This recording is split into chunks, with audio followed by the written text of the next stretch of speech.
नमस्कार। आज की इस बेहद दिलचस्प चर्चा में आपका स्वागत है। चलिए सीधा आज के विषय पर आते हैं।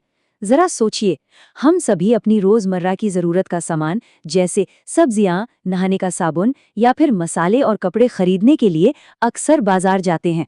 हम बस सामान उठाते हैं, पैसे देते हैं और घर आ जाते हैं। कितना आसान लगता है ना? लेकिन क्या हमने कभी इस बहुत ही साधारण सी लगने वाली प्रक्रिया के पीछे छिपे पूरे अर्थशास्त्र को समझने की कोशिश की है? आइए, स्टोर की उस सजी हुई शेल्फ से थोड़ा आगे देखने की कोशिश करते हैं। जो सामान हम रोज इस्तेमाल करते हैं, वो आखिर आता कहाँ से है? वो साबुन या वो सूती कपड़ा जो हमने अभी खरीदा, उसने हमारे हाथों तक पहुंचने के लिए न जाने कितनी लंबी और बिल्कुल छिपी हुई यात्रा तय की है। आज हम इसी पूरी व्यवस्था की गहराई में उतरेंगे। तो इस चर्चा में हम क्या-क्या कवर करने वाले हैं? हम शुरुआत करेंगे हमारे आसपास के बाजारों से, फिर समझेंगे कि ये सामान किस तरह एक लंबी चेन या श्रृंखला से होकर गुजरता है। और सबसे जरूरी बात, हम उस कड़वे सच यानी असमान मुनाफे और उन अदृश्य बाजारों पर भी नजर डालेंगे जो हमें कभी दिखाई ही नहीं देते। चलिए, अपनी चर्चा के पहले हिस्से से शुरुआत करते हैं, हमारे आसपास के बाजार और उनके प्रकार। मोटे तौर पर देखें तो 3 तरह के बाजार होते हैं जहां से हम नियमित रूप से खरीदारी करते हैं। पहला है साप्ताहिक बाजार, जो हफ्ते के किसी एक तय दिन लगता है। दूसरी है हमारी जानी पहचानी मोहल्ले की दुकानें। और तीसरे हैं वो बड़े बड़े शॉपिंग कॉम्प्लेक्स या मॉल जो हमें अक्सर शहरों में देखने को मिलते हैं। अब अगर हम साप्ताहिक बाजार और मॉल की तुलना करें ना, तो आर्थिक अंतर बिल्कुल साफ दिखाई देता है। साप्ताहिक बाजार बिल्कुल अस्थायी होते हैं। सुबह दुकान लगी और शाम को समेट ली। यहाँ सामान काफी सस्ता मिल जाता है। क्यों? क्योंकि इन व्यापारियों को दुकान का भारी भरकम किराया, बिजली का बिल या सरकारी टैक्स नहीं देना पड़ता। और हाँ, यहाँ मोल तोल करने का तो पूरा मौका रहता है। वहीं दूसरी तरफ मॉल हैं, बड़ी बड़ी वातानुकूलित और बहुमंजिला इमारतें। यहाँ आपको महंगा ब्रांडेड सामान मिलता है, जिसकी कीमत में उन बड़ी कंपनियों के विज्ञापनों का भारी खर्च भी शामिल होता है।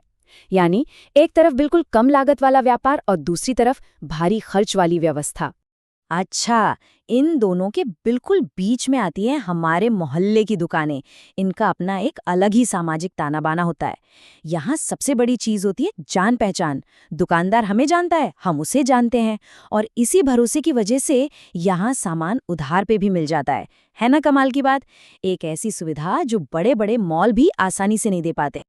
अब हम अपनी चर्चा के दूसरे अहम हिस्से पर आते हैं, व्यापारी और बाजारों की श्रृंखला। आखिर ये सामान हम तक पहुंचता कैसे है? देखिए, हम कभी भी सीधे कारखाने या खेत में जाकर तो सामान खरीदते नहीं हैं। सही कहा ना? ये सामान व्यापारियों की एक पूरी श्रृंखला यानी एक लंबी चेन से होकर गुजरता है। कहानी शुरू होती है उत्पादक से, चाहे वो खेत में हो या कारखाने में। उनसे सामान खरीदते हैं थोक व्यापारी। फिर थोक व्यापारी से ये पहुंचता है खुदरा या फुटकर व्यापारी तक। और ये वही व्यापारी है जैसे हमारे मोहल्ले का दुकानदार, जिससे अंततः हम यानी उपभोक्ता सामान खरीदते हैं। इस पूरी चेन में जो सबसे मजबूत कड़ी है वो है थोक व्यापारी। ये कोई आम व्यापारी नहीं है, ये सीधे उत्पादक से भारी मात्रा में सामान खरीदता है। जरा सोचिए, 1 या 2 किलो नहीं, सीधे 25 से 100 किलो तक सब्जी एक बार में खरीदी जाती है। फिर यही थोक व्यापारी इस सामान को छोटे व्यापारियों तक पहुंचाता है। और अब हम इस चर्चा के सबसे महत्वपूर्ण और थोड़ी गंभीर हिस्से की ओर बढ़ते हैं, बाजार और असमान लाभ की सच्चाई। अगर हम पूरी व्यवस्था को ध्यान से देखें तो इसमें एक बहुत बड़ा असंतुलन नजर आता है। एक तरफ वो विदेशी व्यवसाय या बड़ी कंपनियों के मालिक हैं जिनका शारीरिक श्रम तो ना के बराबर है, लेकिन मुनाफा सबसे ज्यादा है।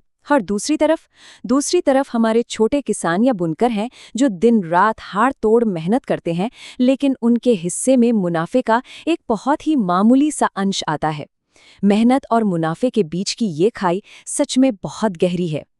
इन आंकड़ों को जरा एक असल जिंदगी की कहानी से समझने की कोशिश करते हैं। आंध्र प्रदेश के कुर्नूल की एक छोटी किसान स्वप्ना की कहानी। वो कपास उगाती है। महीनों की कड़ी धूप और मेहनत के बाद जब फसल तैयार होती है तो उसे अपना कपास स्थानीय ताकतवर व्यापारियों को बहुत ही कम कीमत पर बेचने के लिए मजबूर होना पड़ता है। क्यों? क्योंकि अक्सर खेती शुरू करने के लिए उसने उसी व्यापारी से ऊंची ब्याज दर पर कर्ज लिया होता है। बिल्कुल यही स्थिति बुनकरों की भी होती है। इस शोषणकारी व्यवस्था को दादन व्यवस्था या पुटिंग आउट सिस्टम कहा जाता है। इसमें होता क्या है कि धनी व्यापारी बुनकरों को कच्चा सूत देते हैं और बदले में उनसे तैयार कपड़ा ले लेते हैं।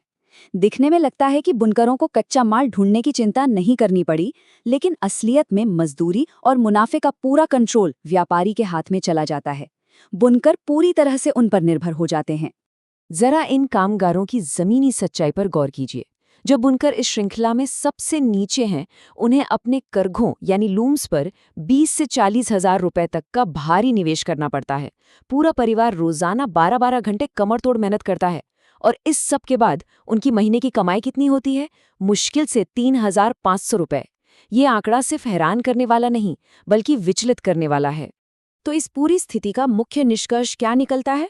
देखिए, ये सच है कि बाजार लोगों को रोजगार देता है, काम के अवसर पैदा करता है, लेकिन मुनाफे के बंटवारे की बात आते ही पूरी व्यवस्था चरमरा जाती है। मेहनत कोई और कर रहा है और उसका सबसे बड़ा आर्थिक लाभ किसी और की तिजोरी में जा रहा है। अब हम अपनी चर्चा के अंतिम पड़ाव पर पहुंच गए हैं, बदलते और अदृश्य बाजार। आज के दौर में खरीदारी करने के लिए आपको घर से बाहर कदम रखने की भी जरूरत नहीं है। इंटरनेट और फोन के जरिए ऑनलाइन शॉपिंग ने पूरा का पूरा बाजार हमारी उंगलियों पर ला दिया है। लेकिन इसके अलावा भी एक बहुत बड़ा बाजार है, वो बाजार जो हमें कभी दिखता ही नहीं। क्या हम कभी कार का इंजन या उसके टायर अलग से खरीदने जाते हैं? बिल्कुल नहीं। कारखानों के बीच इन कच्चे मालों का अरबों रुपयों का एक विशाल और अदृश्य बाजार लगातार काम कर रहा होता है, और हम सिर्फ शोरूम में खड़ी चमकती हुई कार देखते हैं। तो जाते जाते एक सवाल छोड़कर जा रहा हूँ। अगली बार जब हम बाजार से या ऑनलाइन कोई भी सामान खरीदें तो जरा रुक कर सोचिएगा। एक साधारण सी वस्तु के बनने से लेकर हमारे घर तक पहुंचने की इस विशाल श्रृंखला में जब भी पैसा एक हाथ से दूसरे हाथ में जाता है, तो असल में सबसे ज्यादा फायदा किसे हो रहा है? क्या ये व्यवस्था वाकई न्यायसंगत है? इस चर्चा का मकसद इन्हीं कुछ छिपी हुई सच्चाइयों से पर्दा उठाना था। हमारे साथ इस विश्लेषण में जुड़े रहने के लिए आपका बहुत बहुत धन्यवाद।